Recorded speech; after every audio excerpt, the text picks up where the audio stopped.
tavern doors you stroll in, from the wet and from the cold. Grab a friend and grab a chair, raise your mugs into the air. Warm your hearts with golden ale, stomp your boots in time with me. Sing along, the tune is fair, pitch right in and tell your tale.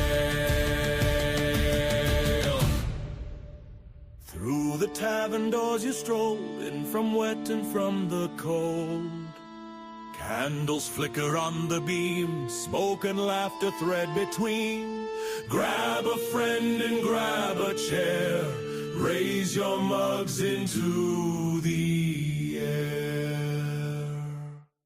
Fiddles scrape a merry line, tankards thud in steady time. The fire is stoked, the table's clean, the girls are nice but quick and keen. Travelers shake off road and rain, lean in close and call your name. Warm your hearts with golden ale, stomp your boots and raise a hail. Grab a book or find a bard, telling tales is not that hard. Sing along, the tune is clear, pitch right in so all can hear. Sing along, the tune is clear, pitch right in so all can hear.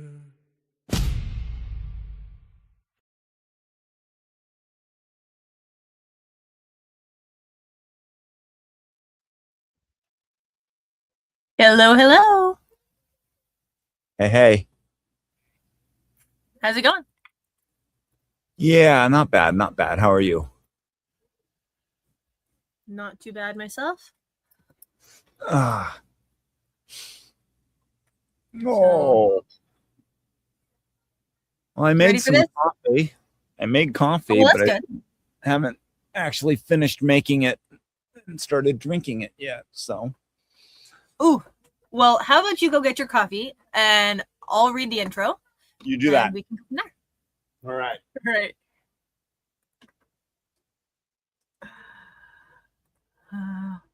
Well, welcome to Books and Bards, everyone, where unforgettable lines are transformed and given new lives. This week, instead of taking inspiration from well-known books, we've taken them from a well-known film and turned them into poetry prompts.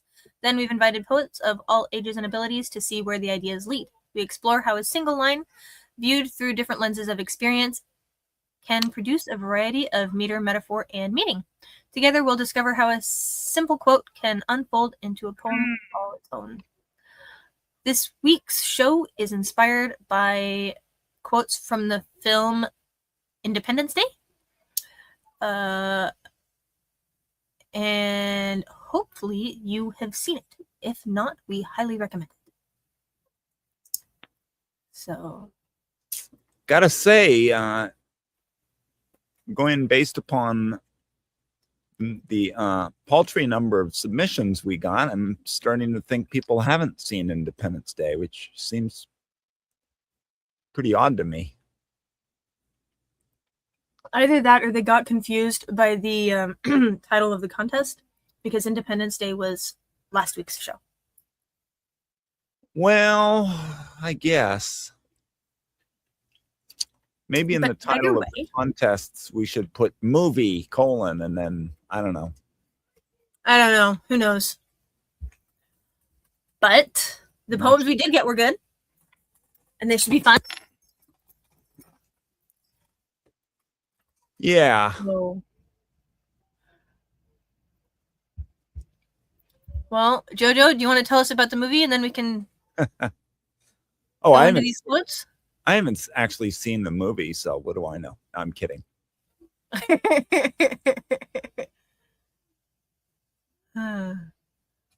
What? Well, tell us about it. All right. So to be honest, I haven't seen the movie in a few years now. Same. It's been a while.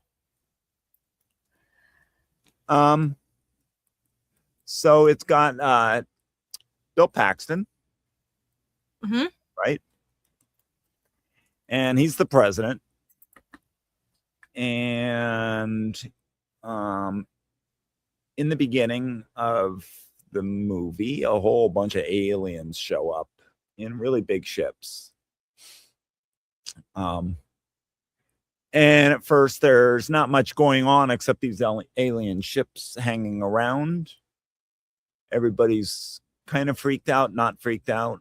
And then all of a sudden, they start attacking and destroying everything, including the White House and most or all major cities, but not only in the US, but around the world.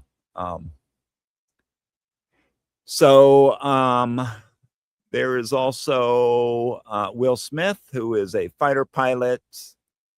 There is a computer guy who is, shoot, what's his name? From Jurassic Park.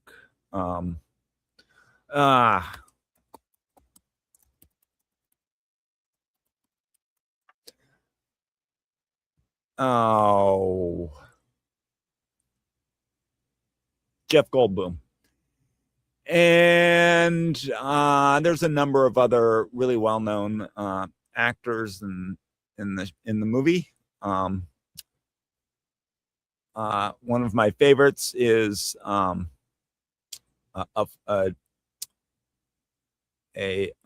is he? He's like a crop dusting pilot, played by Randy Quaid, who's kind of a screw up, but kind of not. And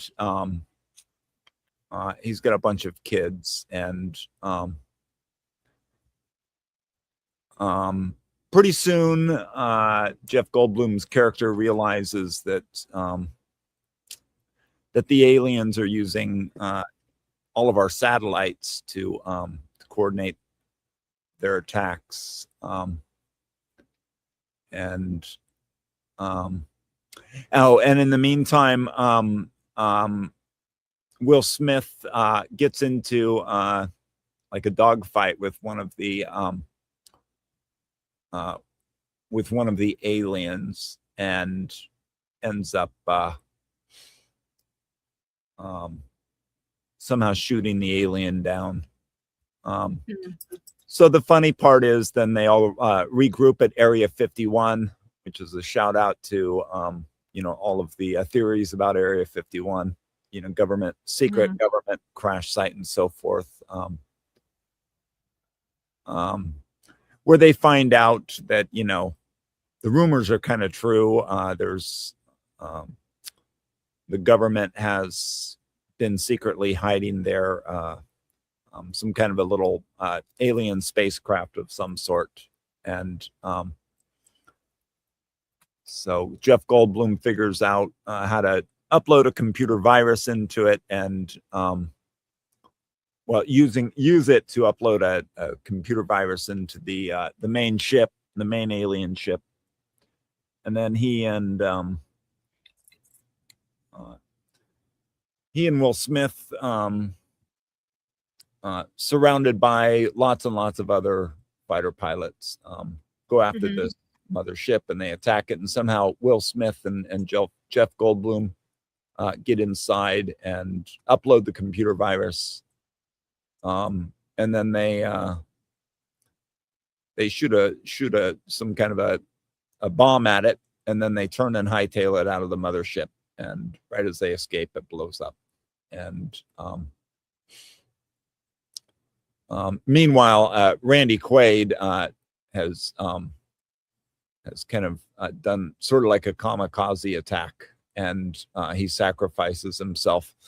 So that was also a really good scene. He tells the aliens, like, up yours. So it's an alien movie, aliens attacking us, and a smart computer guy figuring out how to counterattack and blow them all up and save the world, and then with some good old American might and ingenuity, they actually attack and blow up the mothership, and then all of the other ships blow up, and they save humanity. Anyway, as a movie buff, I would say it's a reasonably good movie. I would give it maybe 7 out of 10. But it has become because of one of the prompted, I think one of our prompts, one of the lines in it. Well, the final attack takes place on Independence Day, and so there's it's got a July 4th feel to it, so that made it a good substrate for an Independence Day contest. And yeah, so it's fairly well known for the first prompt in the contest where Bill Paxton, the president, rallies the troops for this final attack with the lines, "We will not go quietly into the night. We will not vanish without a fight. We're going to live on. We're going to survive. Today we celebrate our Independence Day." So that's why I think we chose this for the Independence Day weekend movie. Yes, because this is our Independence Day show number 2, because we did one last week. Yep. And one this week. So, and that is our first quote. So. Yep. And it's an amazing quote. Yeah, so this is just sort of the big rallying cry right at the end, or toward the end, when they're about to turn around and take the fight to the alien enemies. And so it's done very well by Bill Paxton, who is really quite good in the movie. And it's good enough because it rallies all of the pilots to get in their fighters and attack. So it has the desired effect. It rallies the troops, and it's I would say that it's the big Volta, if you will, in the movie, and yeah. So yeah, just a rallying cry about refusing to give up, about refusing to lose. Although I guess in the context of the movie, it's really about refusing to be exterminated. Really. What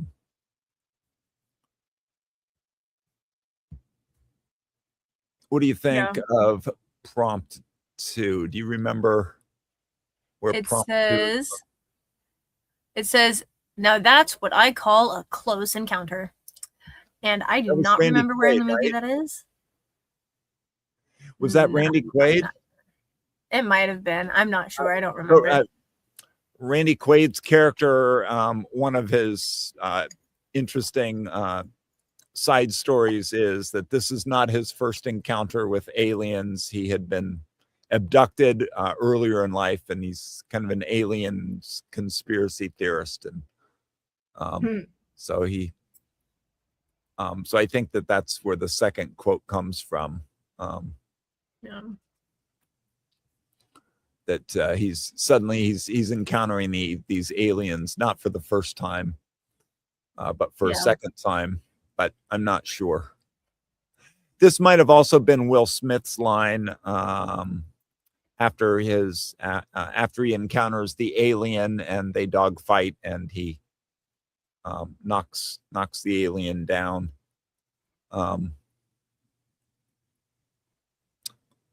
But this prompt, I think, invites people to write about a time when they had a close encounter with anything. Yeah, absolutely. You have any of those close encounters? Oh, we've all had close encounters. I know of one. It's not mine. It's my husband's close encounter. So he had a very close encounter with a bear.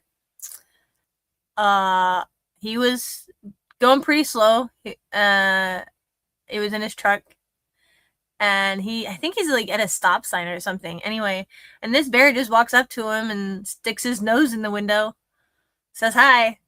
Like, woo, that was close. But he tells that story way better. But it's funny. Our next quote is, "You know, this was supposed to be my weekend off, but no." We've all had that experience, I think. Oh, yeah. I mean, especially in late stage capitalism or end stage capitalism. Mm-hmm.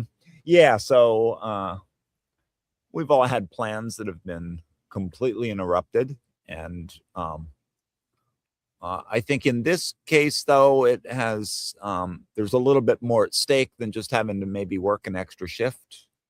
Yeah, absolutely. I think this is referring to they were supposed to have the weekend off, but instead they have to get into fighter jets and attack an alien mothership.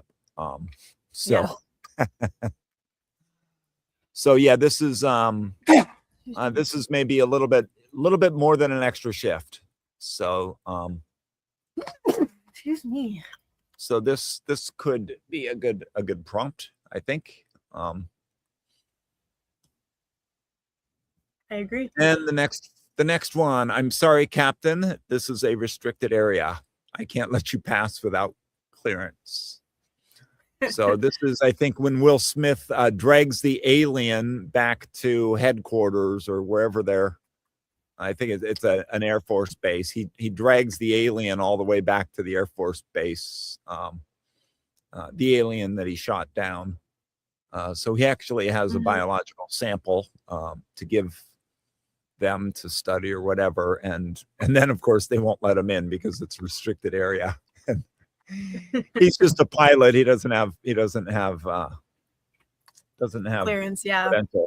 Clearance. So this could be an interesting poetry prompt. Yes, it could be more on the basis of not being allowed to get to something that you want. That's right. So yeah, being restricted or even like excluded or maybe not being thought highly enough to be a member of, the cool kids club, something along those lines. So yes, my kids complain about being restricted from mommy's bucket of ice cream on a regular basis. Oh, I have my own small tub that they're just not allowed to have. I was like, Mom, why don't we get any? Because you're not old enough. It's mommy's. It's my ice cream that I don't have to share. So anyway, even if you're not familiar with not having access to restricted areas, we've all been limited in our ability to get to something we want at some point. That's right. So I'll go with ice cream, though. Ice cream sounds good. Ice cream does sound good. And the blueberry cheesecake ice cream in my fridge sounds particularly good right this second. You suck. So, I know. I would mail it to you, but it would probably be melted by the time it got there. Ever heard of dry ice? I mean, I used to, like mail biological samples to people at other universities all over the state with the dry ice. So I think you're just not thinking outside the box enough or inside the box enough, Possibly, yeah. I don't know. I'm sure I'll figure out a way to send it to you at some point. All right. Our next quote is, "I picked a hell of a day to quit drinking." No. So that was also a line from a movie way back called Airplane. Right? Like, I picked the wrong week to stop drinking. I picked the wrong week to stop sniffing glue. Yeah. Anyway, so that's I don't remember where that line was in the movie, but it's got to be surrounding, when they come together and decide to fight the aliens. Yeah. So that's a darkly funny line about, like, just when I could have used a drink in order to do this really terribly difficult thing, just so happens I quit drinking this week. So I'm Right. Yeah. really darkly screwed. Yeah. So I don't have any experience with that particular dilemma. But I think we've all experienced that was really bad timing. Yeah. Whatever it is, whether it was quit drinking or whatever, it's like that was really terrible timing. all right. And the final prompt, haven't you ever wanted to be part of something special? No. I think we all did at one point when we were kids growing up. Yeah. Before really life cool. actually happened, right? Yeah, before you realized that there were limits to reality. Come on. I think all of us here are part of something special. I think poetry in general, and maybe allpoetry.com and LNP is definitely something special. So yeah, so to let our listeners know, if this is the first time you've been here, LNP is a group on All Poetry called Late Night Poets. Awesome people. But yes, I would agree that being part of that particular poetry society on All Poetry and Late Night Poets is something special. And I think being part of this podcast with you, JoJo, is also special. And I enjoy it. Yeah. I appreciate you as well. So Thanks. Well, although I guess we should leave it up to our poets and listeners to decide whether or not this is actually special or not. You know, who knows? Right. Yeah. If you think it's special, share with a friend. There you go. Or consider submitting a poem to any of our upcoming contests. Absolutely. And we'll talk about those contests at the end. Yeah. Well, shall we get into the first poem then? We shall.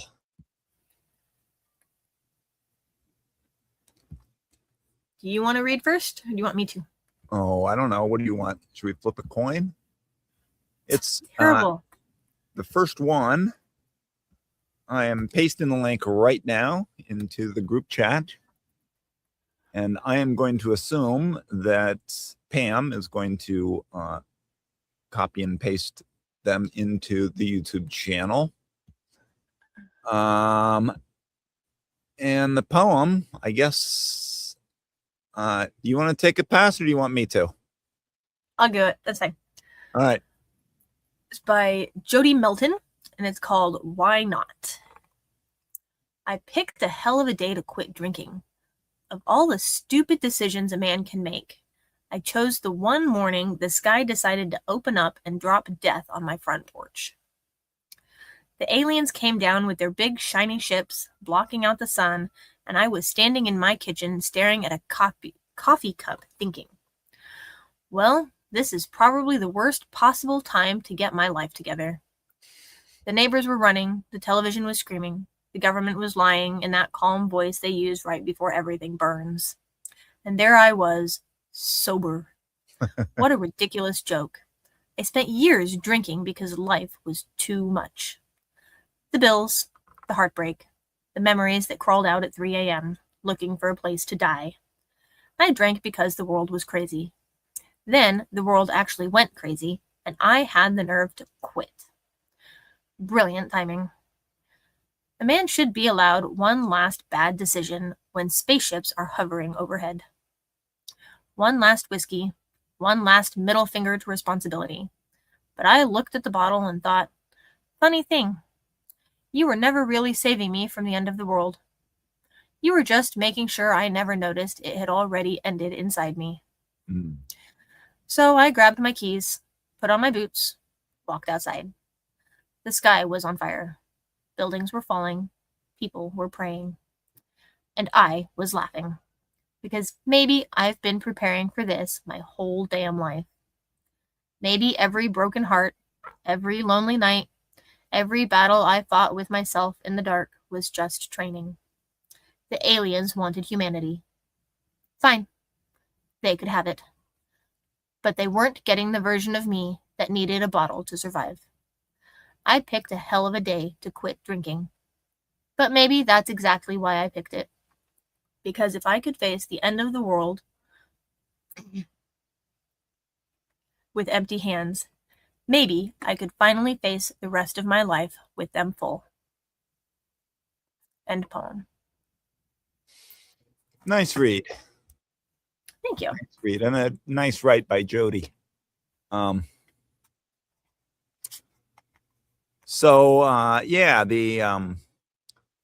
this is really well done. I liked the first half, breaking it into sort of a pre-Volta half and a post-Volta half. So I think the first 4, 5, 6 stanzas before the Volta kind of capture that dark, but kind of funny, but also kind of not funny humor in the prompt. So and Jody starts off with the actual prompt, which is a good choice. I picked a hell of a day to quit drinking.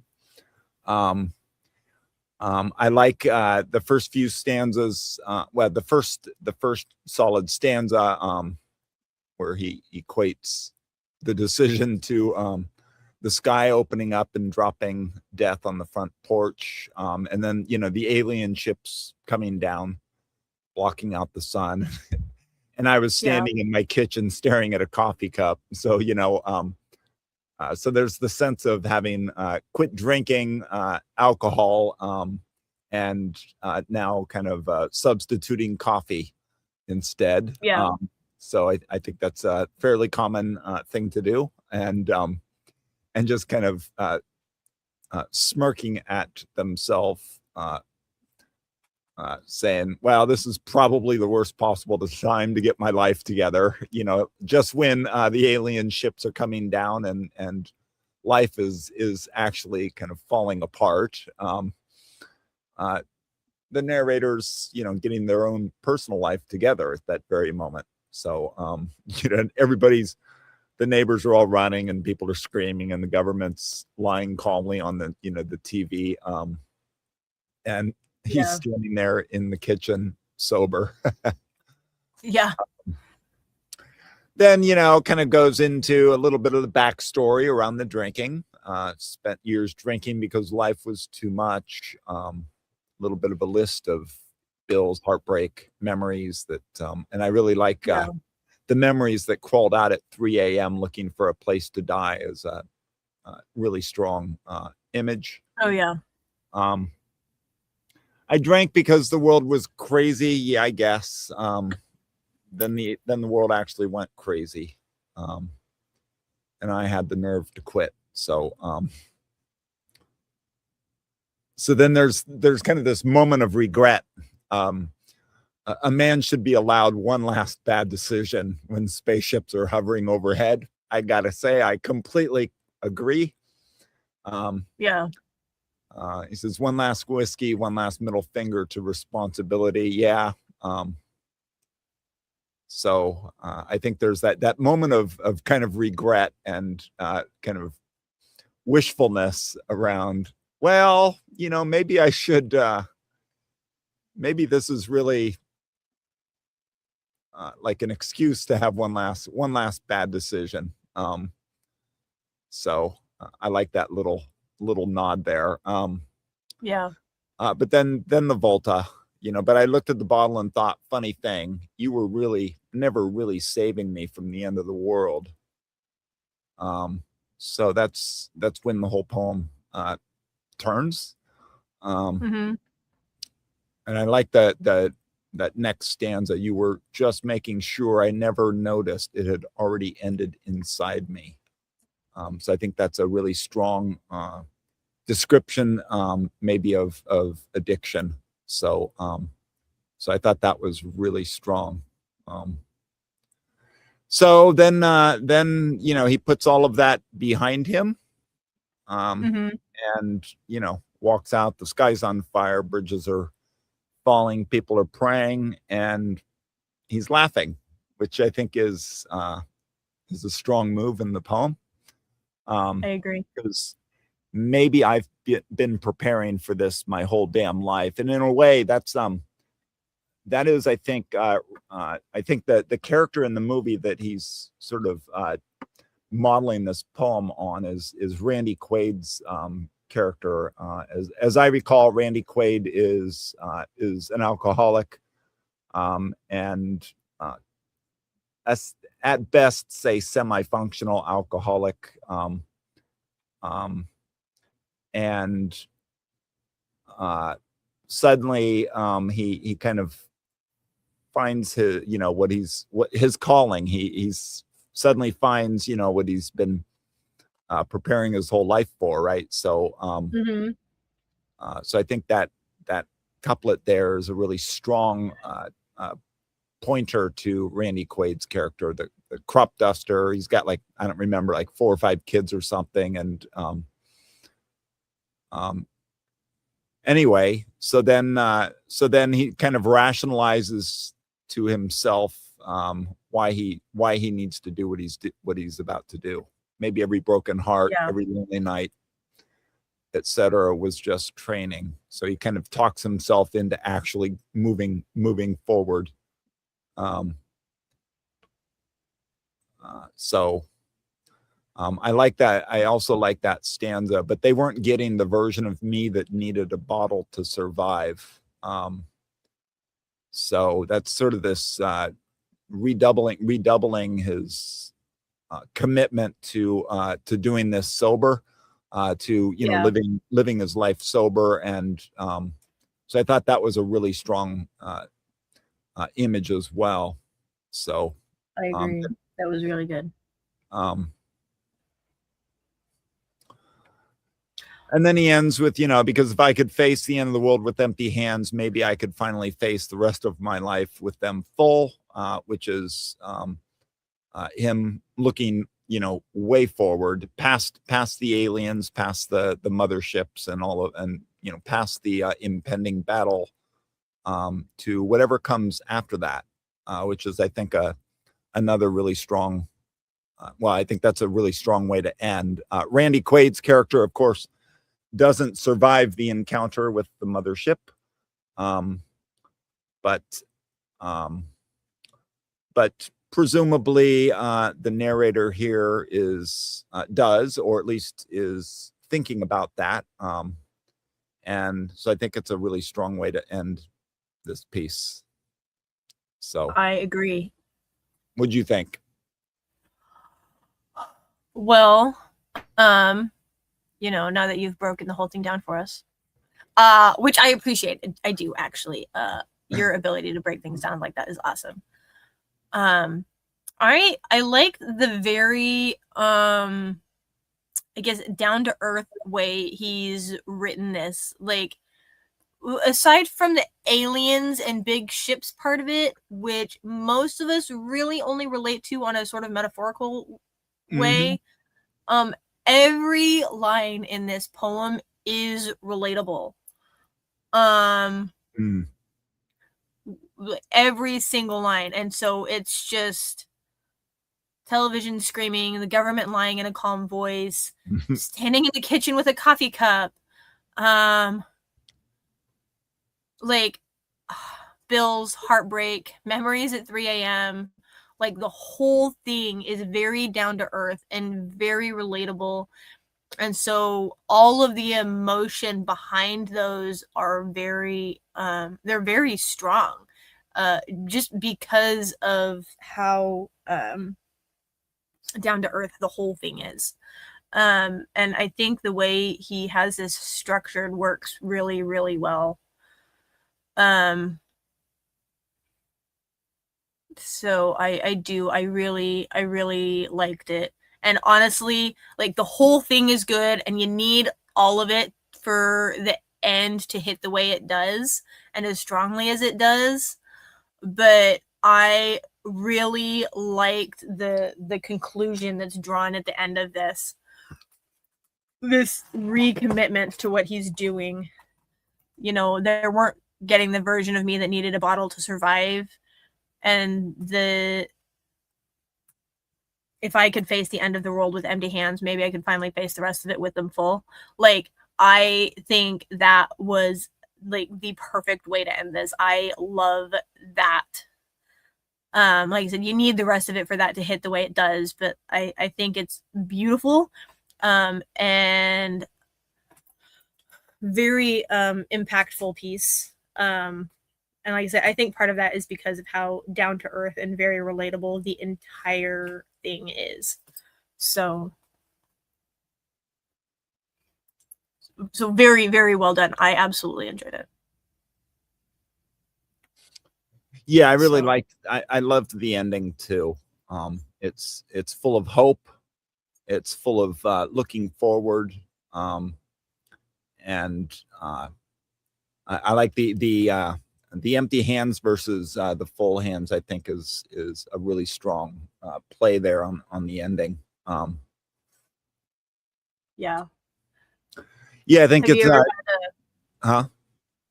I was gonna say, have you ever had like a recommitment? Like, I was sort of committed to this, and then something happened. I was like, oh yeah, I'm definitely like committed to this, if like even more than before. Like, have you ever had that? Yeah. I mean, I'm old, so I've had many opportunities for such situations at this point. My latest is having to kind of after Shyamalan's passing, having to recommit to this moving to India thing, and restarting my science research academia kind of career again, when I had long since kind of semi-retired from it. And so I feel like right now I'm having to kind of face the end of the world every day, especially as I'm filling out visa applications, which is just grueling. Yeah. But yeah, I mean, if you live long enough, that is, more than 45 minutes or more than a year or two, Yeah. You'll definitely find yourself in that position. So, yeah, I think most people have had that moment. Yeah.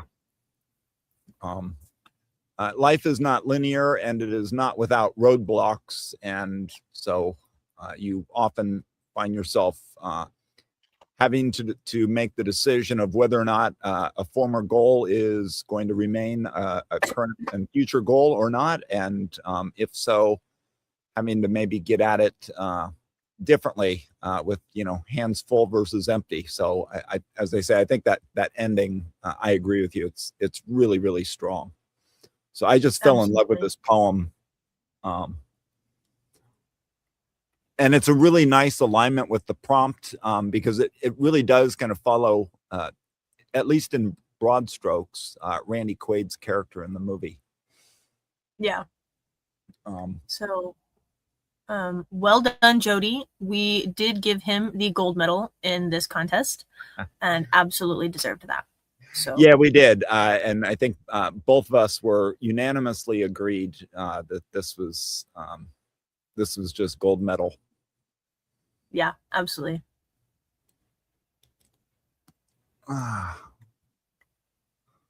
All right.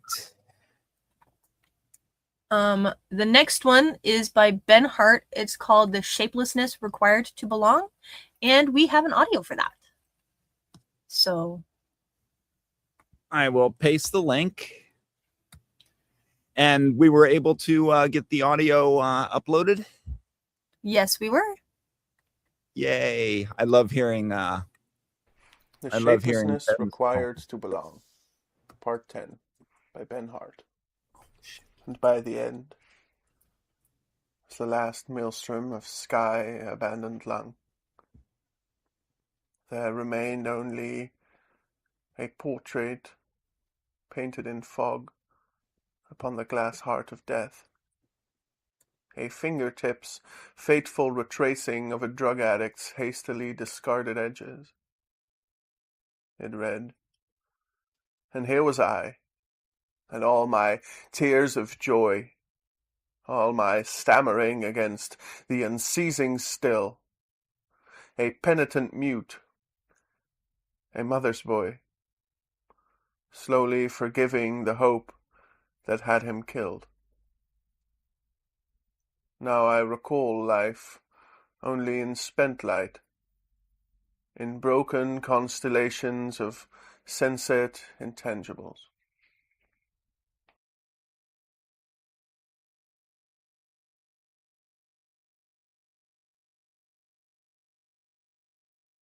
Nice. Are you there? Yes. Yep. Ah, all right. I'm here. So what'd you think? I liked it. I will admit, if you're looking at the poem on the website, the structure threw me off a little bit, but hearing him read it, it makes more sense. But I really enjoyed this.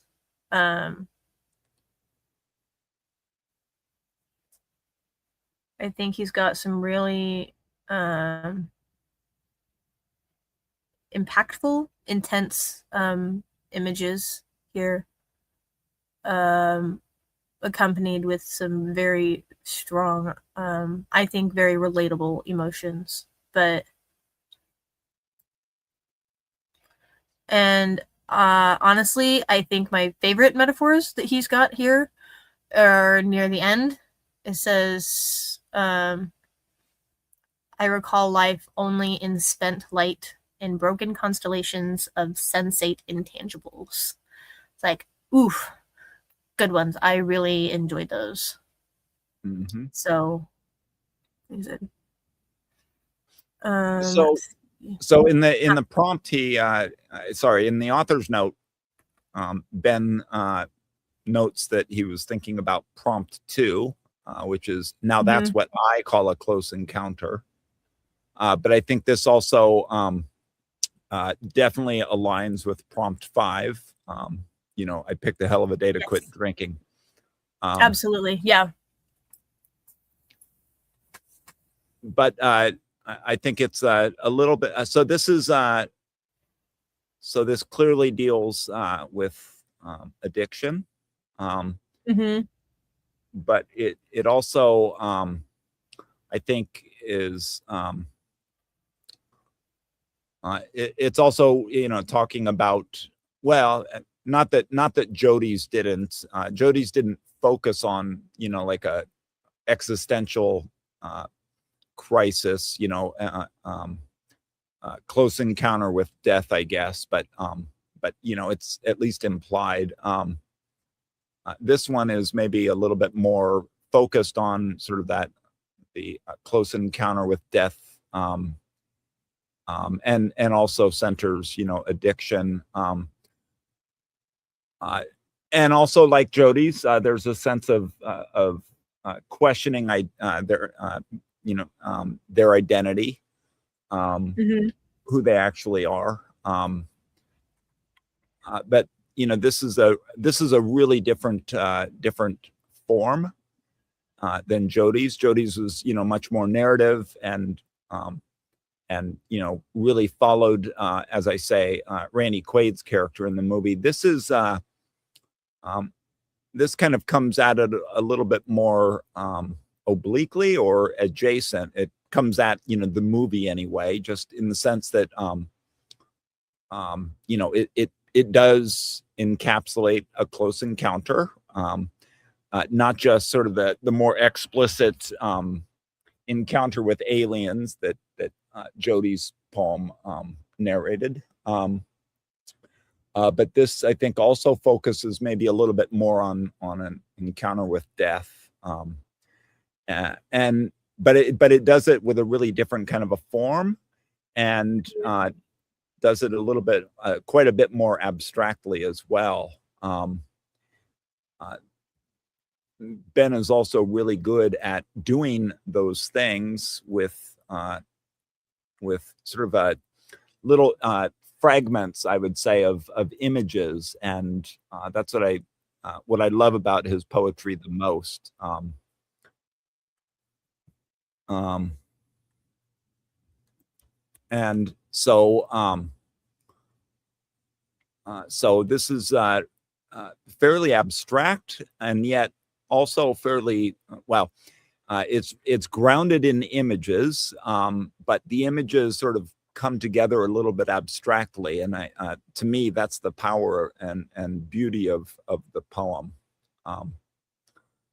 So for example, really talking about identity as a portrait painted in fog, I think is just a gorgeous image.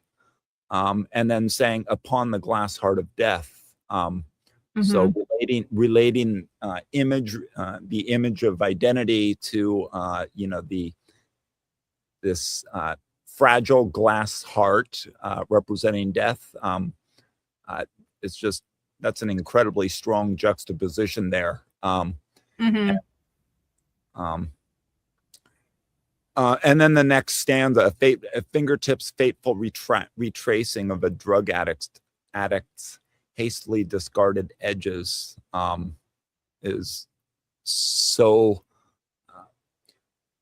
is just this beautiful image. You can just sort of see the addict's jagged edges and the fingertips tracing along, and it completely gives you the sense of this sort of fractured identity, where even the narrator himself doesn't really understand who they are, and is sort of questioning who they are. Just you get the sense that they're tracing the edges because they're wondering, am I really this fragmented this fragmented person with these sharp, jagged edges. Anyway, I love the abstraction here, and I love the really solid images that all combine together. Yeah. So I appreciate the way that you looked at that particular stanza, because I was reading it, and so I love the metaphor of it being like the person themselves and their edges. But as I was reading it, because probably of the part where it says hastily discarded edges, and then you combine that with the glass heart above it, I was thinking hastily discarded edges as maybe the sharp edges of a discarded bottle that broke.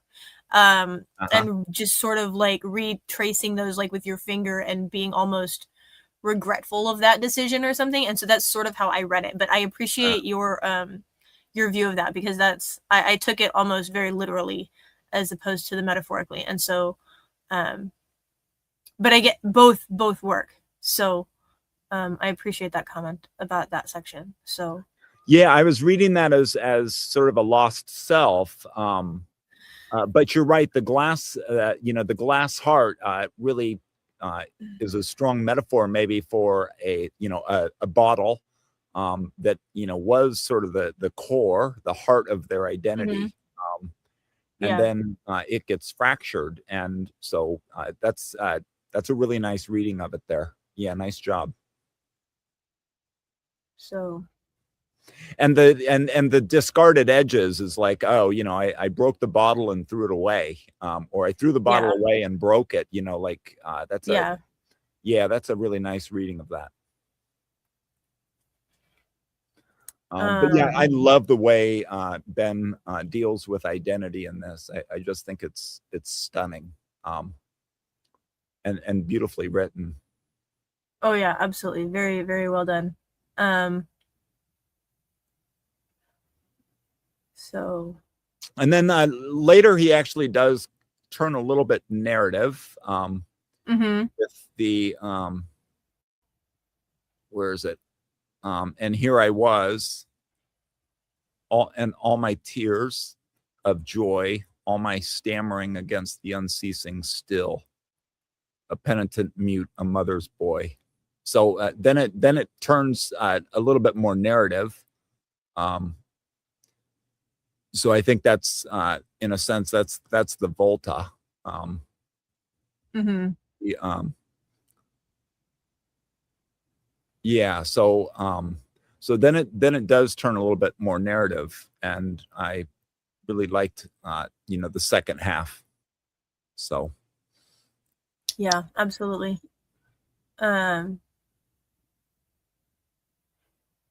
So very, very well done. Great poem. Great use of the prompt. And absolutely deserving of the silver medal we gave him. yeah, I really a month or two ago, Ben sent in a SoundCloud with one of his poems, and afterwards I messaged him and just told him, what a beautiful read it was, and how much I loved hearing him read his poetry in his own voice, because I had been reading a lot of his poems, and every time I did, I was just told made a mental note to myself, you've really got to tell, like encourage Ben to send in some SoundCloud. So I feel like after I messaged him that, he has been sending in more and more SoundClouds with his poems. And I got to say, I so much more love hearing him read his own poetry than hearing me read it. And he's just got this amazing voice. And this was yet another example of just how beautifully he reads poetry. So I really appreciate the SoundCloud.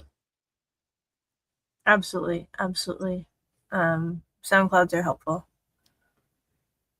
So, and we should encourage everybody else, when you can, send in a SoundCloud so we can hear you read your own poems in your own voice, rather than having to listen to one of us stumble our way through.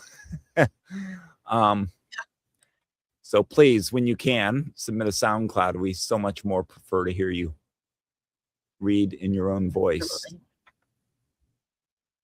And on that note, I think it's time to go to the next one. All right, I am getting the link. All right, and our poem is called "The Independence Equation" by Lena61. And JoJo, I believe it's your turn to read. Okay, it is indeed.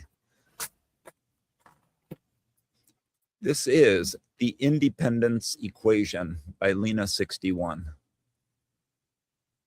There is no extinguishing my kind of extra terror. Rest editorial, matter of fact, extraterrestrial, not made of matter, made error. No end of the week rest up. Got me working your math equations on my days off. What do I look like? Some kind of encounter, close call, when I close the window on my counter on the desktop. It's a strange kind of sequence. Deep in dances, day like lost within trances. Captain, listen up, 'cause we always survive. It takes honesty, jokes, and independent drive. It's quite the appearance you made, so I'll give you the clearance to go through. You are something special. But you picked the worst day to climb back up the wagon. You would need a whole bottle to forget that face. But it's the weekend. I will survive. Hey, hey, here we go again. Proceed with caution. It's restricted. As she opened up the hatch, the lighter fast inflict it. Think fast. Subtle body snatch, eclipsed it.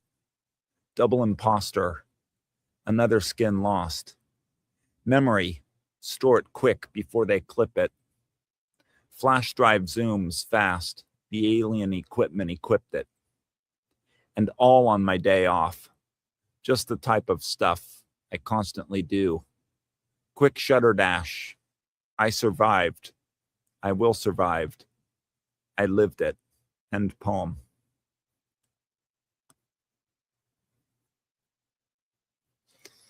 What'd you think?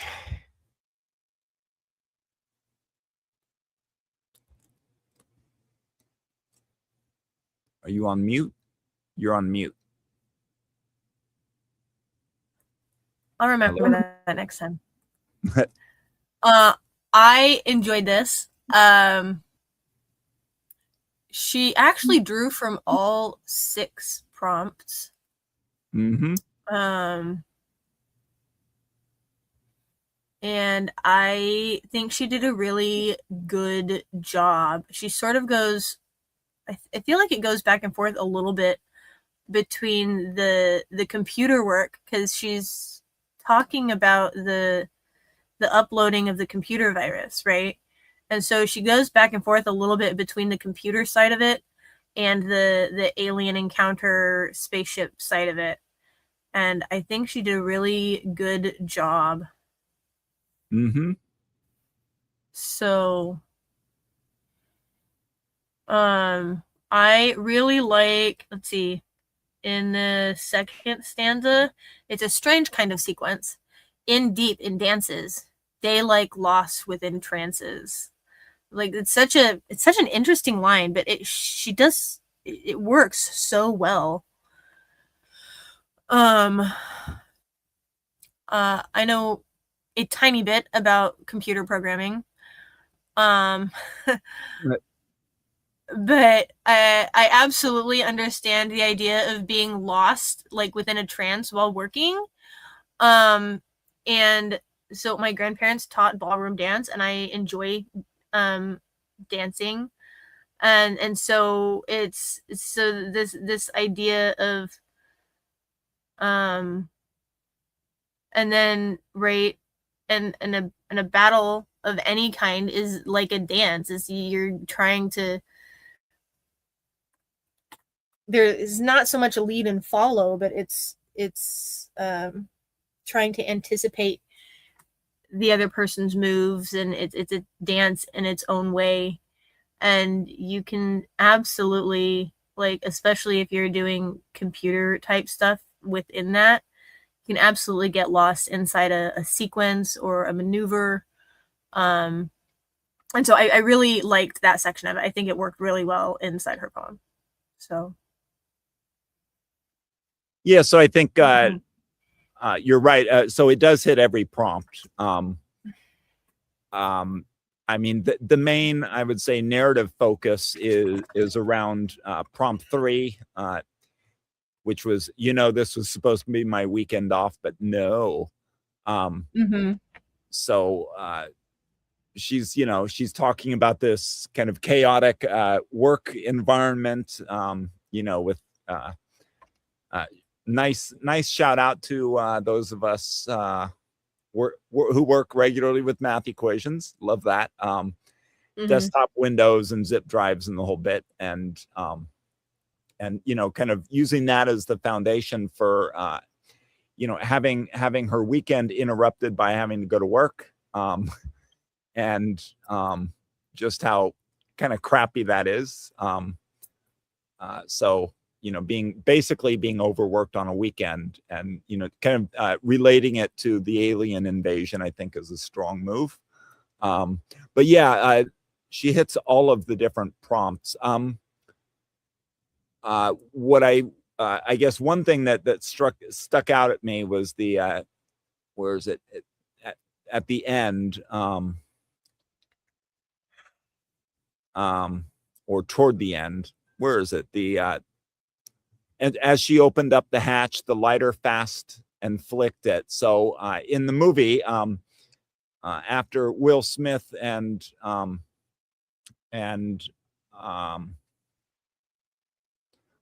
damn it, what's his name? Oh,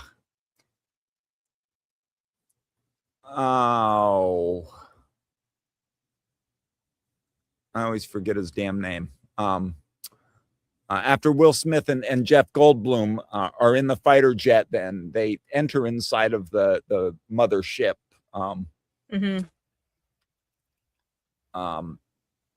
They kind of decide, well, we're screwed.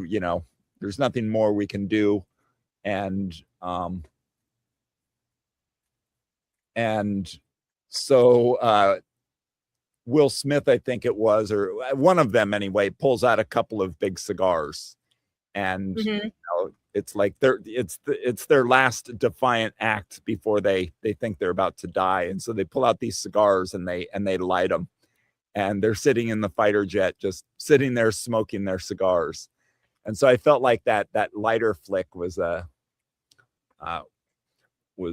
paying homage to that scene of lighting and smoking the cigars. Yeah. So I thought that was a really strong shout out to a great scene in the movie. Absolutely something that I would have done. What else would I say?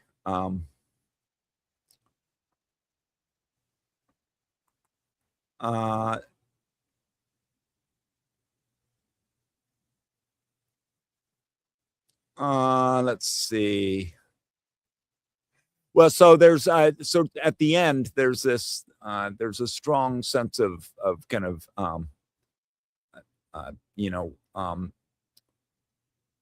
being called in on the weekend, on your weekend off to work, but also getting through it. And so the third from the last, or second from the last stanza, the subtle body snatch eclipsed it, double imposter, another skin lost, memory, store it quick before they clip it, flash drive zooms fast, the alien equipment equipped it. So there's this sense of getting shit done, and getting through the day off that isn't a day off.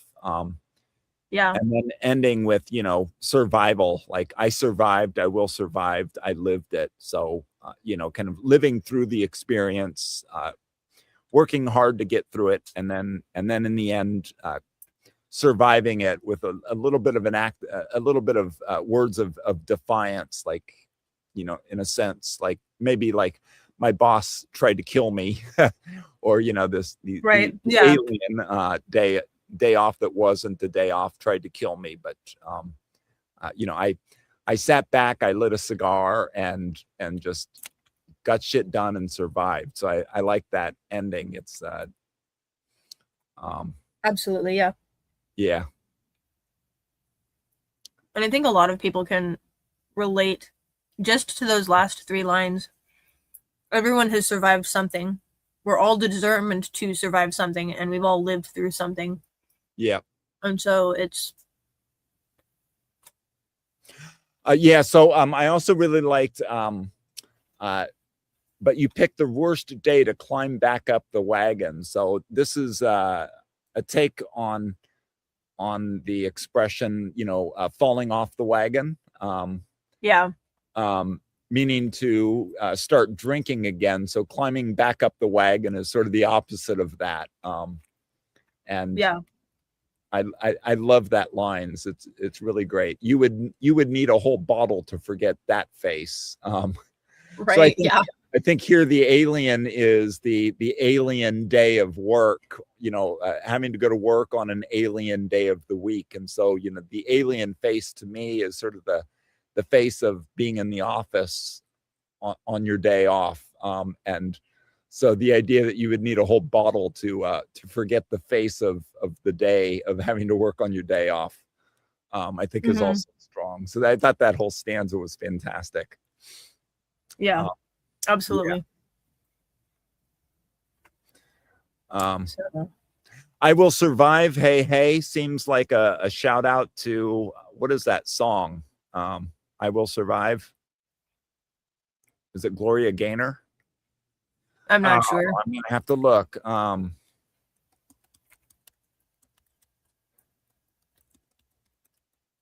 Because that is actually the line, I think. Yeah, it's Gloria Gaynor. The song is I Will Survive. And I think that, the line from that is actually I will survive, hey, hey.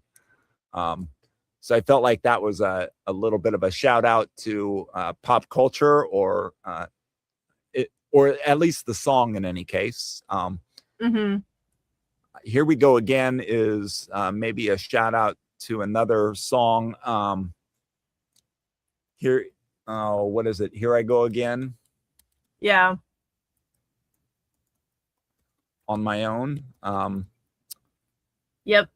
That one. Yeah, I know that one. That's right, by White Snake. So I felt like that might also have been a shout out to pop culture as well. So that couplet. So really good.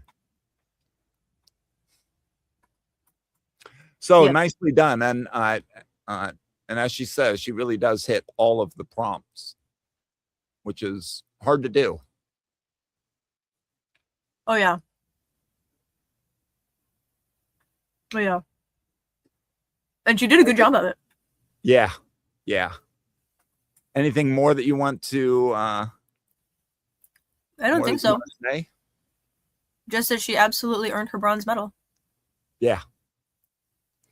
So nice right. Very, very well done. So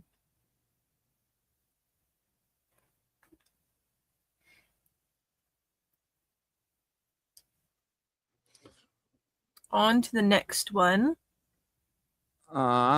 So it's called by Ima Rima. Yep. And this is called Unindependence Day by Ima Rima. July 4th. Independence Day. Wait. Let's get the link post. All right, the link is posted. All right.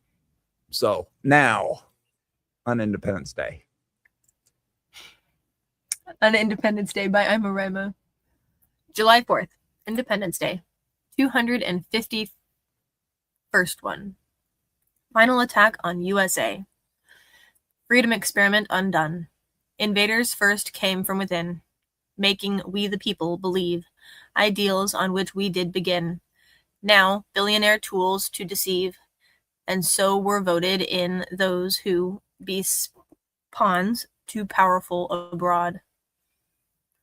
We the people, now puppets true, USA, now under ungod. It will be so easy as could please, take over by communist Chinese. End poem. Well, true Ima Rima fashion, we have a sonnet. Yep, definitely. And yep, a well done sonnet. And this is an interesting perspective on this, because she touches on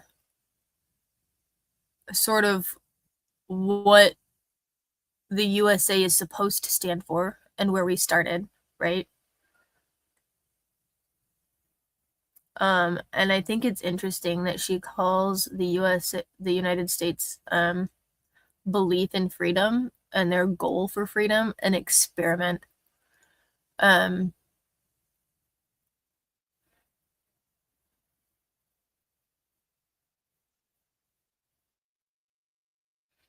She touches on, we started with the ideals that the country was founded on, and we believed them. And then, this idea that the billionaires sort of took over and created tools and things to deceive us. And so they were voted into office, and maybe some of those people who were voted in were just puppets to be used by people overseas who don't like what we stand for. So I don't know if you would call that a conspiracy theorist or accurate. I guess that depends on where you're at in the political spectrum. I personally try to avoid political conversations. They get too heated too quickly, in my opinion. But I do like the poem, and I like her perspective on the poem, and I respect her opinion, which she shares in this poem. So, what do you think? So I took the last couplet very differently, but I'll get to that. Okay. So yeah, this is Ima Reima's classic sonnet form, which I always really like. So the July 4th, 251st one, you might think refers to next year, but it actually refers to this year, because the first Independence Day was the 0th one, right? So this is actually the 251st Independence Day, 250 years after the first one, right? So yeah. Let's I think it's worthwhile clarifying that this isn't a year into the future. This takes place in the present day. She calls it the final attack on the USA, and the freedom experiment is undone. So this experiment or our national experiment in freedom and democracy is dead. It's undone. It's not being undone, but it is undone. And so then this turns the movie and, in a sense, the prompts upside down. It inverts them, right? So this is not some alien invaders from the outside. This is an invasion from within. The call is coming from inside the house. And note that she says invaders first came from within. And so the ending is in relation to that, which we'll get to. And it also refers to new billionaire tools to deceive, or now billionaire tools to deceive. So, she's placing a fair bit of that attack from within on the shoulders of billionaires. Many of them who do not live in the United States, but are definitely affecting and or are not Americans. Yeah. But they're subverting the political process. I think is what she's saying in here. And so were voted in those who be pawns to powerful abroad. So she's also blaming those who have been actually voted in to office as, doing the work of billionaires abroad. And as a result, we the people are now puppets. Yeah.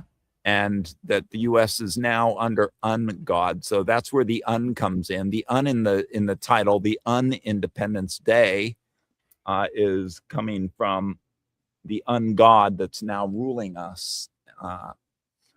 So it completely subverts, it turns the movie on its head, but it also turns our democracy on its head as well. And so she's saying that, this is no longer our new Declaration of Independence, in a sense, is not, like one people under God, but now one people under billionaires with a political class that's executing their demands. Yeah. All right. Now the ending, it says, it will be so easy as could please take over by communist Chinese. So she's not saying that it's the Chinese who are undoing us. The undoing us is coming from within, the billionaires and the political class. And what that is doing is it's weakening us so that we are now ripe to be taken over by China. That is, the attack from within makes it so easy for us to now be vulnerable to outside influence or, other countries. In this, because she refers to communist Chinese, clearly this is an economic takeover to me that she has in mind. And I know there's been a lot of discussion in recent years about China's economy kind of equaling and or surpassing the U.S. It hasn't quite done so, not really yet, but for the last well, I don't know, the last 5 years, if not longer, the Chinese economy has been growing a lot faster than the US. The economic growth in China over the last 2 years, each year has been about 5%, whereas the US has been about 2 to 2.2%. So China's economy is definitely growing much faster than the US's. And at some point, they will be in that economic position to definitely surpass the U.S. They also have, 3 times the population, or actually maybe closer to 4. But even, they haven't caught up to the U.S. in per capita economic output, but their growth is so fast that it's just a matter of time. In fact, even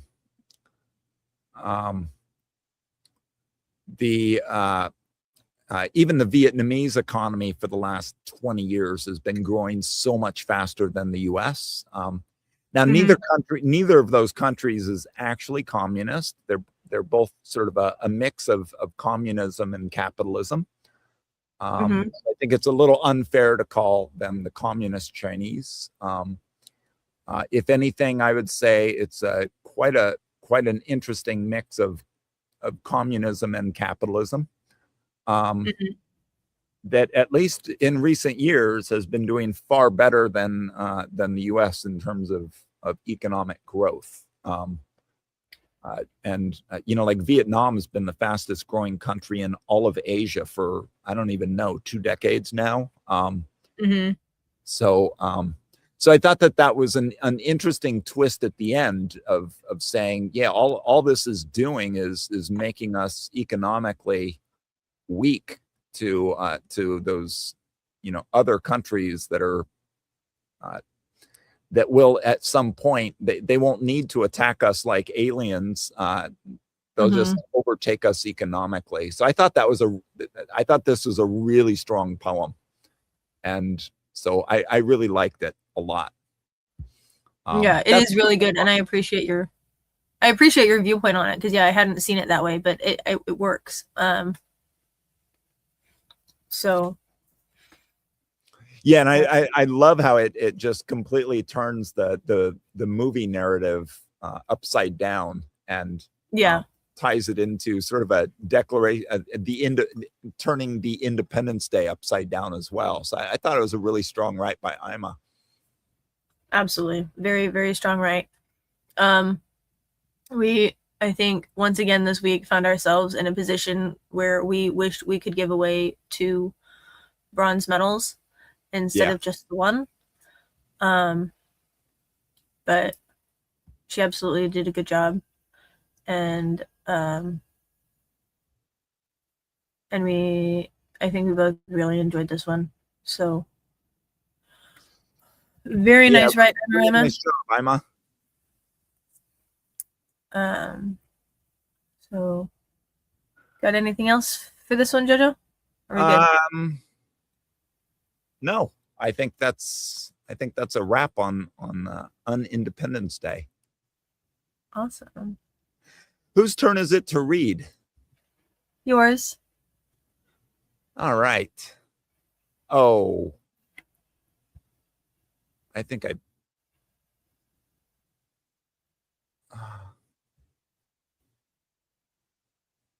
right. I copied and pasted the wrong link in my web browser. Oopsies. Oh, great. Now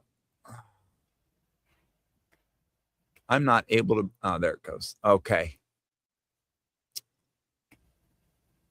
Let me double check. The link was pasted into the chat correctly. Yes.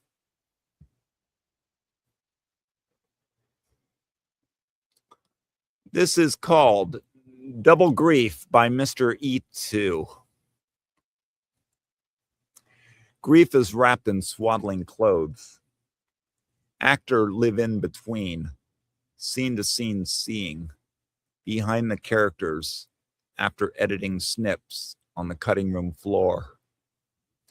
Actor's memory is of creating the illusion and production, some set of lines, poignant like, you complete me, maybe run tens of times, looking into the camera with tech and boom mic. Steve played Neil and faced John as Dell. The setting was an L station. In Chicago, the big reveal. John made Steve weep, telling about Dell's life after losing his wife, a man who had no home. When John died, the poignancies in the words, lost in editing, Neil, the character, held countenance in the final cut. Steve tried to read those lines in tribute from a bound script that he kept on a bookcase to his real friend, but failed. In the complication of knowing John's health had always made him lonely. He can't even watch much of the movie, called a comic masterpiece. Every scene brings to mind that kind of double consciousness that is the modern staging of the drama of comedy. End poem.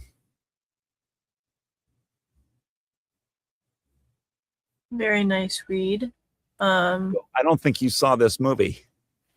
I have not seen this movie. So, Mr. E2 added this poem. It is a pre-write. And while it doesn't relate to the contest specifically, it is on a movie. Shoot, what's the name of the movie, JoJo? I don't remember. Planes, Trains, and Automobiles with Steve Martin and John Candy, and directed by John Hughes. Anyway, it's a comedy. Yeah. Like I said, I haven't seen the movie. I'm gonna need to now. But he submitted it, and he because he had written it to a movie, which is fine. It gives us something for me to watch. And so I'm totally okay with that. But having not seen the movie, I actually really enjoyed this. I enjoyed the way he, I guess, describes the relationship between these two people. And I think he's describing the relationship both of the characters and of the individuals themselves. You might have to correct me there, JoJo, as I haven't seen the movie. Mm-hmm. But I think it's a very it makes a strong emotional turn. So the beginning is about the life of an actor, right? Scene to scene, editing snips, the cutting room floor, right? It starts with the background of being an actor and being on set, and then it switches to the relationship, I guess, between the two people. And I think the switch was well done, and I think he did a good job including the emotion of those relationships. It says held countenance in the final cut. The fact that the person couldn't even go back and watch the movie is crazy. I mean, not crazy, like, it's understandable. I know plenty of people who can't watch a movie for one reason or another, but I'm getting the impression that the reason they couldn't go back and watch much of the movie is due to the emotions behind it. And specifically this scene, I guess, of the train station. Mm-hmm. But what do you think, JoJo? All right, so Planes, Trains, and Automobiles is a movie. I mean, it really basically has. It's mostly the two main characters played by Steve Martin and John Candy, and it takes place on, or I don't remember, on or before Thanksgiving, and Steve Martin is stuck needing to get home to Chicago and runs into John Candy. So the two characters' names are Neil and Dell. John Candy was just an absolutely fantastic, wonderful, beloved comedian.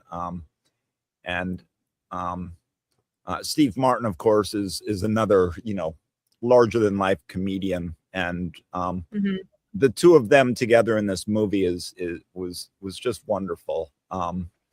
And so anyway,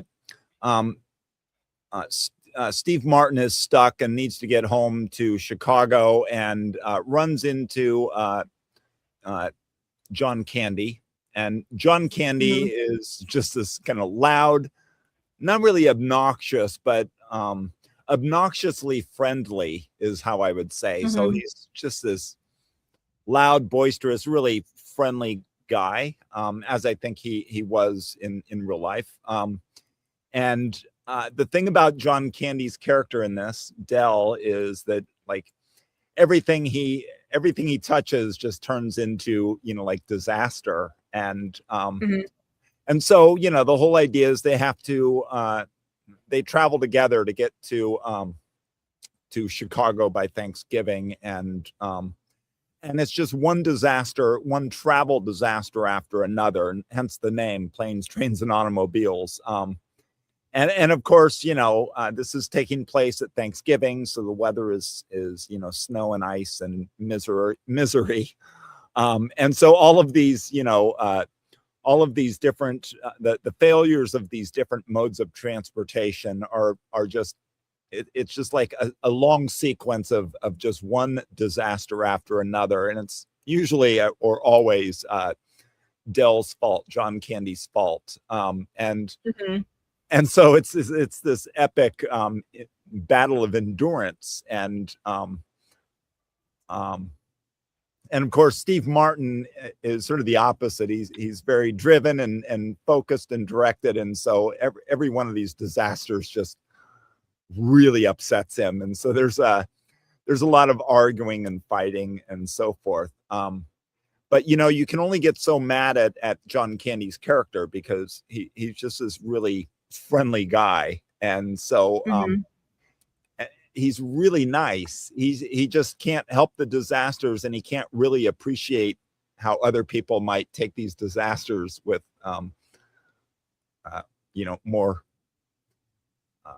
more seriously than he does. He just shakes it all off, I think, because he's just used to everything ending in disaster all the time. And so Steve Martin's character just begins getting enraged, and Dell is just oblivious to it all. He's just this nice, kind guy, and he just doesn't quite get that Steve Martin is furious. But then it really develops into sort of this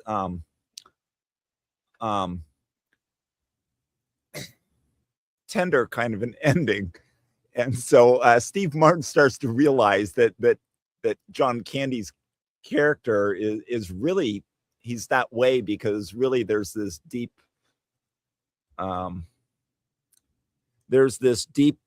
emotional wound underneath it all, that he's as damaged as can be. And so it really kind of shifts toward the end.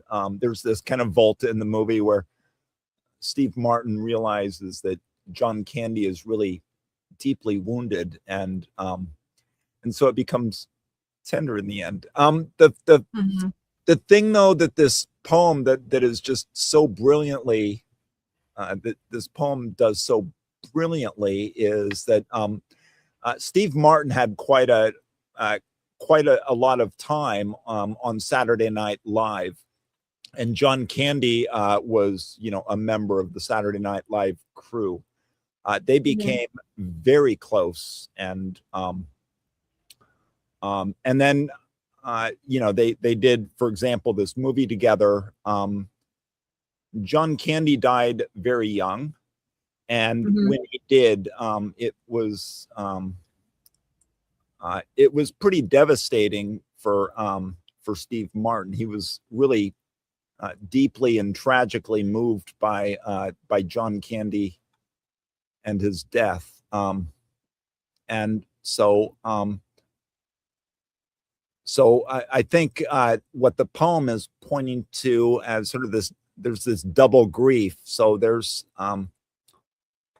sort of the actor, Steve Martin, and then there's that Steve Martin, who is on the one hand was a personal friend of John Candy's. They were quite close outside of work, but they also did a lot of work together. And so I think that the double grief and also the narrative arc of this poem points to, in a sense, Steve Martin's double grief of having lost a friend as well as having lost a collaborator. And a lot of the writing here is describing that, I think, in a really gorgeous way. So I think this is a really strong writing about the double loss that you can that you might have to endure of having personal as well as professional friendships with someone. And so the way that he writes this here, with the acting, movie making metaphor here, actors' memories of the editing snips on the cutting room floor, the characters, the scene seeing, and all of that, I think is a really strong right to set up the professional relationship between the two. I also so it's not this movie, but the "You Complete Me" line is from I think As Good as It Gets, right? Possibly. Oh no, sorry, Jerry Maguire. Jerry Maguire. So so I think because there weren't exactly any seriously memorable lines from Planes, Trains, and Automobiles, Mr. E2 points to another famous line from another movie as just as an example. So he says, he uses the word like, but to point to lines from a movie. So he says, "Poignant like you complete me."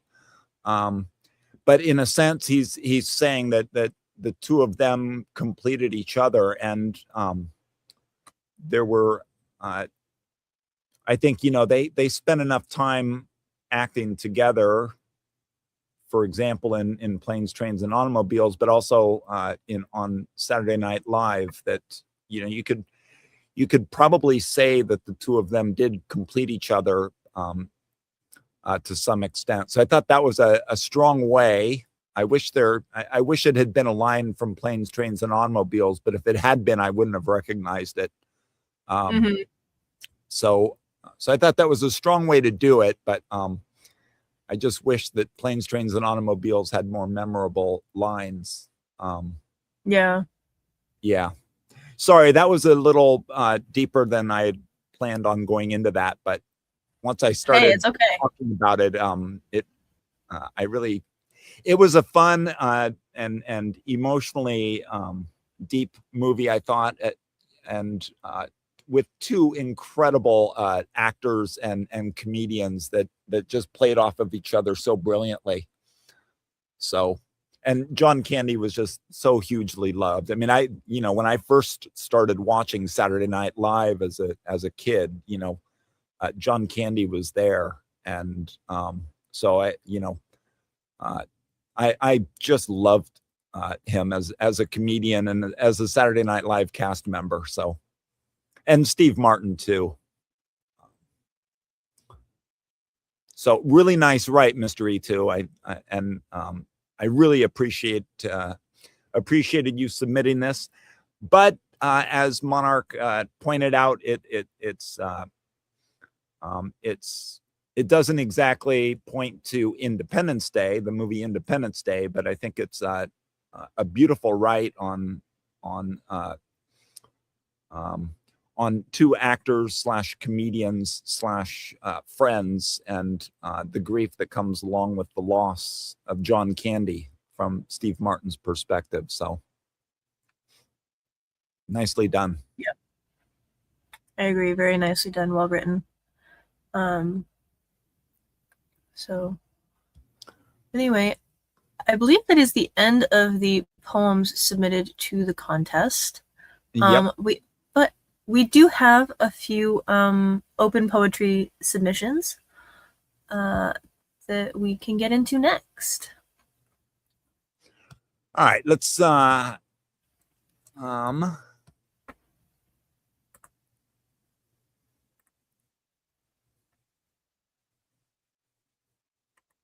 I'm really not enjoying this new all poetry site. I'm still in the old one. Yeah, but should we start with?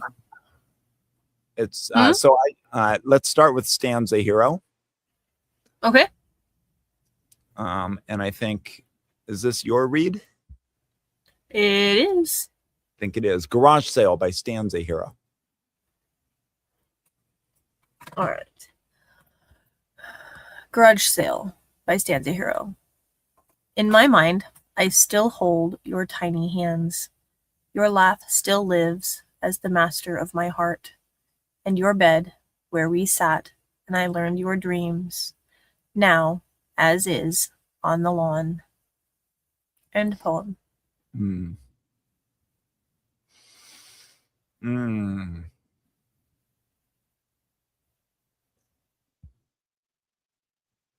Your kids aren't old enough to have left home, right?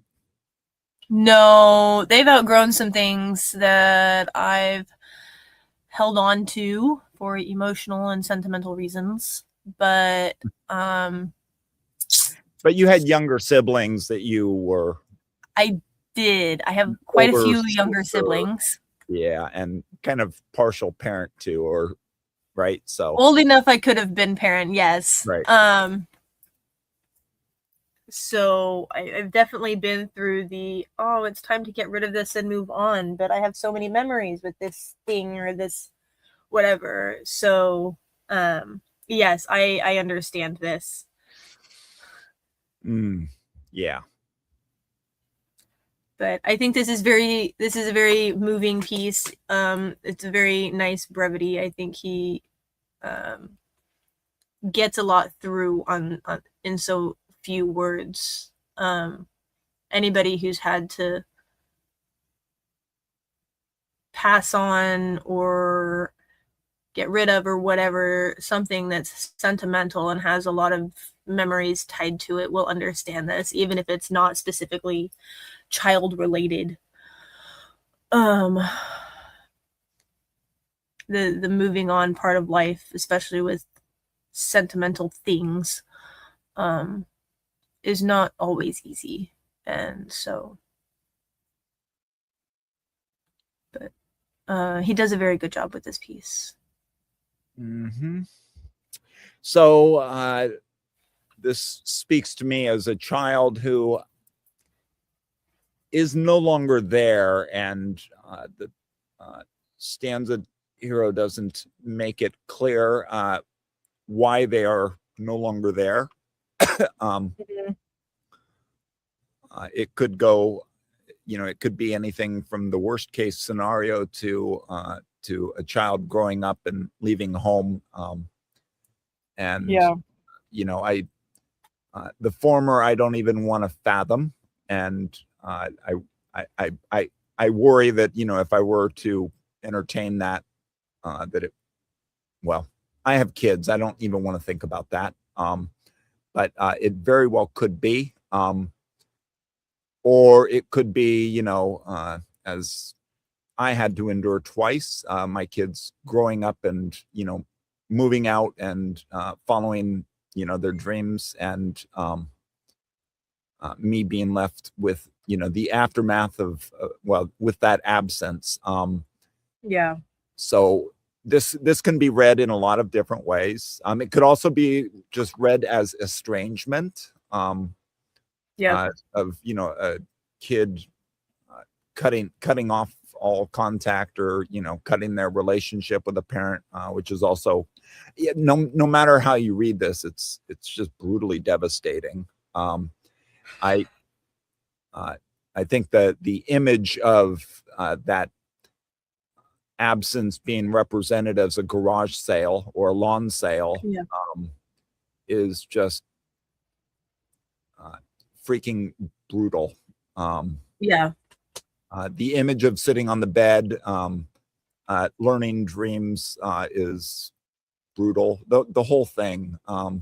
Yeah. It's got a sweet, painful thing through the whole thing. Yeah. You've got sweet memories and then the painful moving on part and letting things go. So Stanza just submitted this. We only had 5 entries for the contest, so we opened up tonight's show to a wider range of poems. And so Stanza Hero submitted this because he just got a gold medal for this poem. Contest run by Posium Schotten 2026. Someone whose poetry I've been exposed to fairly recently, and that I quite enjoy. Actually, Posium Schotten submitted something to one of our contests, so we read one of, I think it's her poems. yeah. So the contest was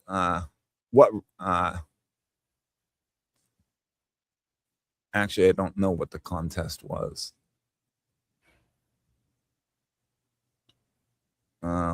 Actually, I don't know. This new website makes it so hard to find things and navigate. But in any case, the link is actually in the author's note. So the contest title was "What Remains: Human Written Only." Write about what stays with us when so much else is lost or changes. Yeah. And so Stanza got a gold medal for this, and it's really, really clear to me why. It's just beautiful. Yeah. But absolutely brutally hard to read. Yeah. So, but it's very, very well done. Very good poem. Thank you, Stanza Hero, for sharing it with us. Definitely. Great read. All right. I think read. My read is next. And it is called Ziplining Aliens by Pam Ray.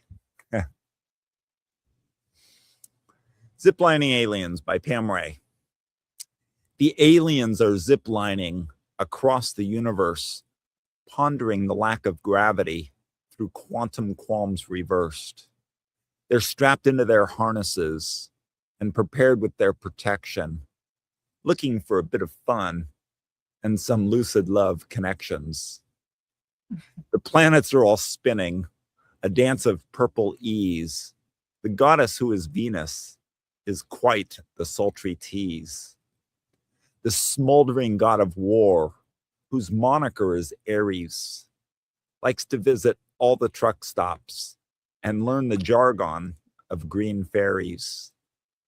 Extraterrestrials are airborne amongst the mistress moon and stars. They love to snack on gooseberry jam, dipping fingers in the jars. Mercury has a podcast that's on air twice a week. His poetry has cosmetic corners. his space boots are not meek. Ziplining through the universe is quite the intoxicating ride, but one must always be prepared for what's to be encountered on the other side. End poem.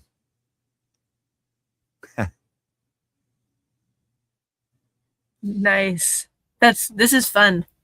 Yeah. This is fun. What'd you think? So my two, I guess, first opinions. It's fun. It's a really fun read. But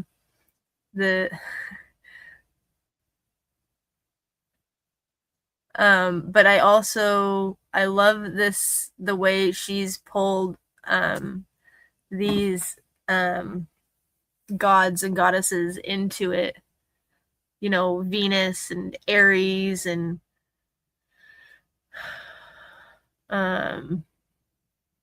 Mercury, having a podcast twice a week. I enjoy the playfulness of it. I love the image of dipping fingers in jars of gooseberry jam. Just because I have kids and I can see that happening. It's crazy. Yeah, right. Your kids could be the extraterrestrials in this poem, right? Yeah, absolutely. Airborne. Oh Yeah. my gosh, the number of times my kids jump off of something. And yeah, so this is great. It's a very fun write. Very entertaining images. Cosmic corners, ziplining through the universe. I have never been ziplining. I want to go, but I can picture that, like, ziplining through the universe, like past the planets and the stars, and like that's really cool. That's a really fun image. But I also really like the warning, the last line warning. Yeah. Or last two lines, like, one must always be prepared for what's on the other side. And that's Right. just, it's awesome. It's just this really fun ride all the way through. And then I like, oh wait, by the way, you should prepare yourself for what's coming. Yeah. So it's awesome. It's a great poem. So what do you think? I loved it when Pam sent it to us to include. I was like, oh, this is fantastic. So this was not submitted as part of the contest, but in a lot of ways it could have been, to me anyway, because it turns the gravity of pun intended of the invasion by the aliens in Independence Day.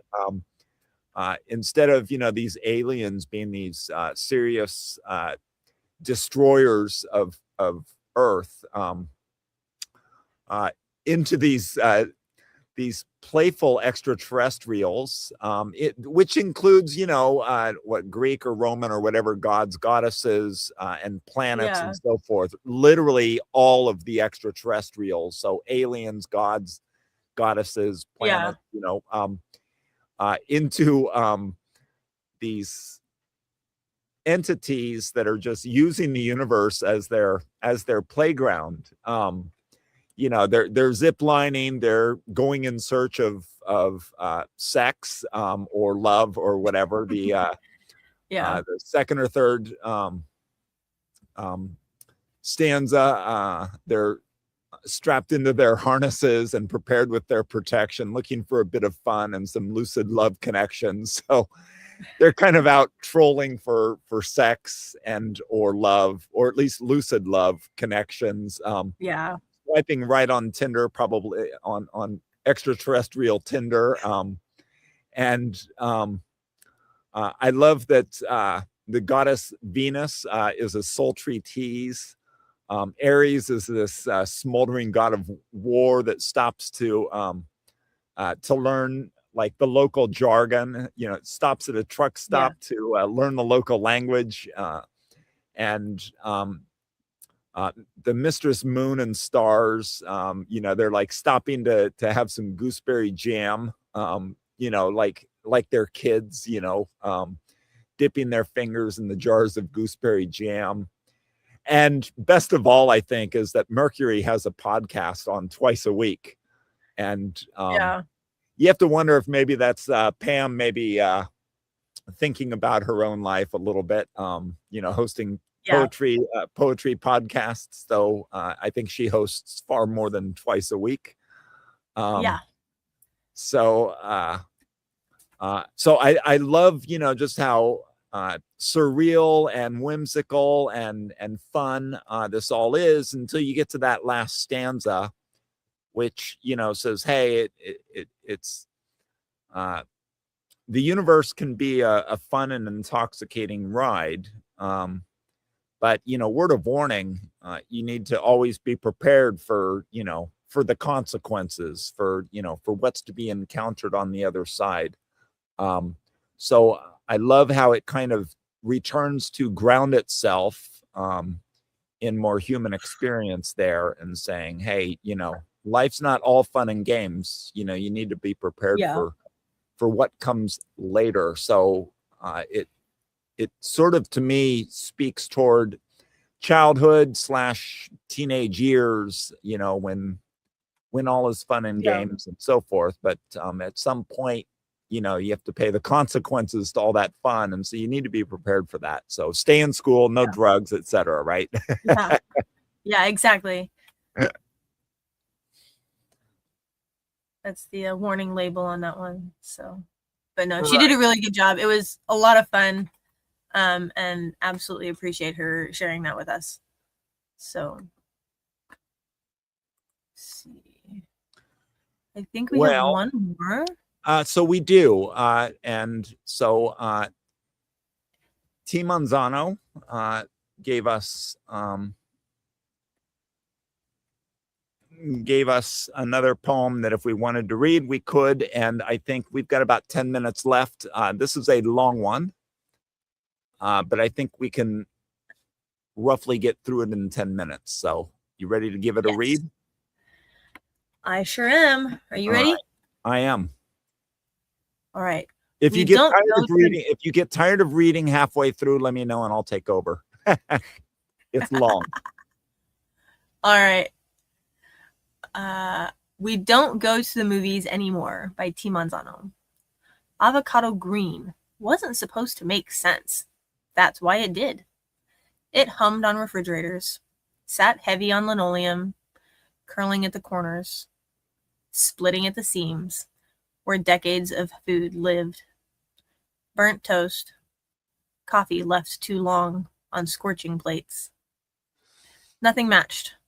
Everything belonged. Carpets, long shag. Turned the TV with pliers. Knob stripped to nothing. Like it owed us something. Like it could answer where the kids were at 10 p.m. Men wore heeled boots without asking permission. Leather stacked and scuffed. Confidence measured in inches, and in not having to explain why. Hair feathered back, windows down. Roads that didn't lead anywhere, and we took them anyway. Cassette tapes chewed alive. Pencils in the reels. Fix it or lose it. A thump in the song. Leave it. Radio static between stations. Good enough. Nobody looked polished. They looked alive. Jeans climbed higher than logic. Denim stiff, unforgiving. Shirts tucked in. Not style, not irony, just how it was. And women, not edited, not softened. Lipstick a little off, hair a little wild, laughing too loud, in places that didn't ask them to shrink. Just real, just there. As a kid, you knew certain rooms weren't yours. Basement light humming, a drawer that stuck before it opened, but you opened it anyway. A stack of magazines, sunlight across the page. You looked, then looked again. Not understanding, just knowing something shifted. like standing too close to heat and not stepping back. Nobody talked about it, which made it louder. It was loud. Neon signs buzzing, arcades glowing through haze, payphones ringing into nothing.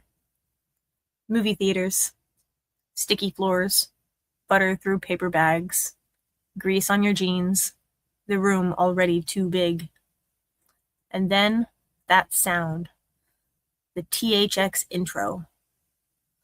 Low at first, then everywhere at once, rolling through your chest, stretching the room wider, the air vibrating in your chest.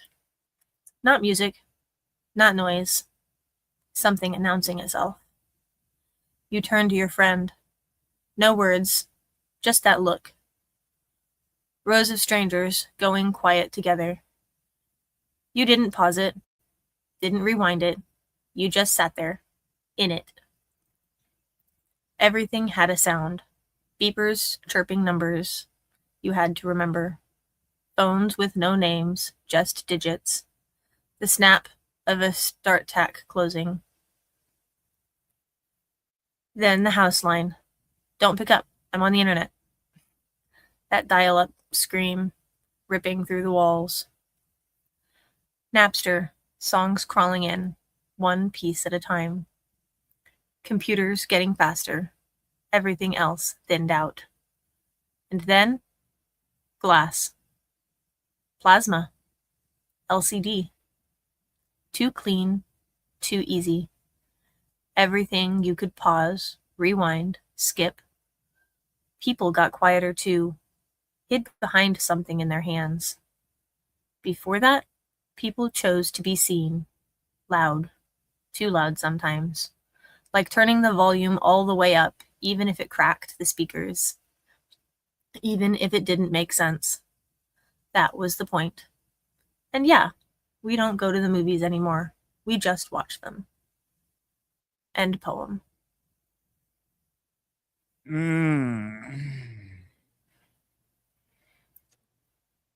Nicely done, hey? Oh yeah. Oh yeah. I remember the big bags of greasy butter popcorn and sitting in the crowded movie theaters and the THX intro sound. I couldn't even mimic that sound. It was such a good sound though. Like, it was awesome. And like movie theaters are empty these days. It's crazy. Yeah, right. I remember cassette tapes. I remember getting mad when I couldn't buy a car with a cassette tape player in it anymore. Right. I remember sticking a pencil in them to wind it back up because somebody had pulled the tape out. Yep. Oh, yes. Dude, white noise, static. Yeah, Just the background noise that made things feel more alive than they do now. Just crazy. But yeah, there's all sorts of goodness here. I wish Tim had submitted this to the contest. This would have really nailed. It would have nailed. What was the prompt about? Anyway, I think it would have nailed the last prompt, whatever that was. Maybe haven't you ever wanted to be part of something special? yeah, because absolutely. It feels like this walk through a very special time in the advancement of technology. So it kind of seems to me like maybe it starts in the mid to late 1970s and then moves through about the next decade and a half, maybe 2 decades. Yeah, probably 2 decades. I think in the late 70s, most of my music was on records or cassettes, and so There was also a time when, when we would drive long distances, and, Oh, radio yeah. stations would come and go, and in between there'd be nothing, like in these really Yeah, remote it's just yeah. The THX is a really great grounding in time. That was Yeah. technology that George Lucas developed for Star Wars. What was it? Star Wars 6. I think it was. So that would be, what was that, 1982 or 3? And then, you've got like, what was it? Napster and dial-up internet, Yep. and Napster and so forth. So it's this journey through technology. It also captures the transition from analog to digital. Yep. Cassettes were analog, and then after the internet, everything just moved with all due speed into everything being digital. And Napster was a digital music, like one of the first real digital music sharing services. So that's fantastic. But I love the title. We don't go to the movies anymore. So it also captures that transition from, analog movies on the reel-to-reel analog movies with the light-based projectors, and going to the actual movie theaters, to nowadays almost everything we watch is on the big what did he call it, the the big screens at home, the plasma LCD, too clean, too easy. Yep. There's also, the title also points to the transition from watching analog movies in the movie theaters to now watching digital movies at home on our plasma screens, like I do every day. But also, if you go to the movie theaters, even many of them are digital as well. And so it really kind of, I think, nails that transition. But it seems like he's also talking about a relationship that is that's kind of moving through that time period as well. Especially the first half is definitely, it seems like the narrator is maybe speaking to a partner, a spouse. They have kids, and so it's really grounded in a lot of home imagery. Burnt toast, coffee left too long on scorching plates. Nothing matched, everything belonged. So it's also extremely nostalgic, and and so that just makes the ending land so much harder, and we don't go to the movies anymore. We just watch them. Like, this is two people in, let's say maybe after retirement, who are no longer participating in this journey through life, journey as active participants, maybe, in all of this. The world's changing, and are now just sitting at home, in retirement, and just sort of watching the world as movies rather than participating in them. So it's a deeply nostalgic piece, I think. And honestly, he caught me with avocado green at the very beginning. Yeah. Because I will say, one of the houses we lived in when I was like 3-4 years old, it is my favorite house to this day. I love it. One of these days I'm gonna buy it and move into it myself again.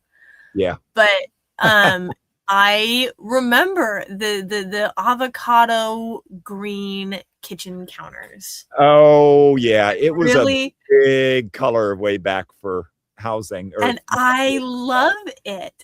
And Yeah. I'm like, would I like update them? Yeah, but I would totally keep them avocado green just for the nostalgia of it. Yep, the retro nostalgia. Yeah, Yeah. yeah.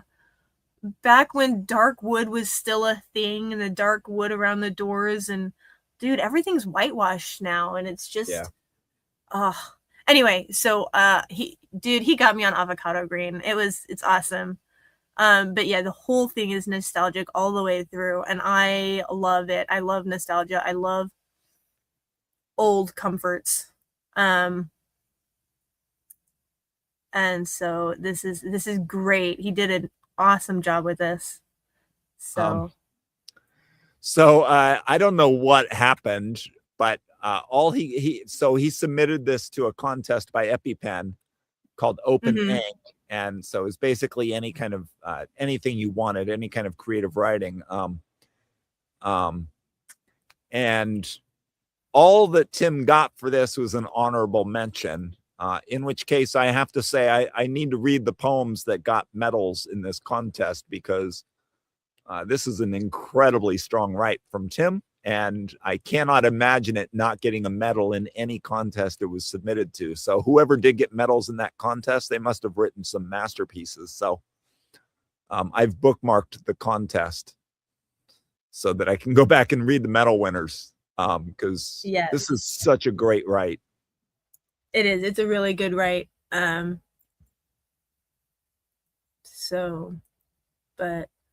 yeah. But I think that covers it. We are a little bit over our time. Yep. Please go check out next week's contest for Books and Bards. It's on a book called Rhapsody by Elizabeth Hayden, if I'm not mistaken. Some really good quotes, even if you haven't read the book. I've got another one out there. And we will hopefully read you next week. And have a good night. Yep. Good night, everybody. Thanks, Pam. Bye.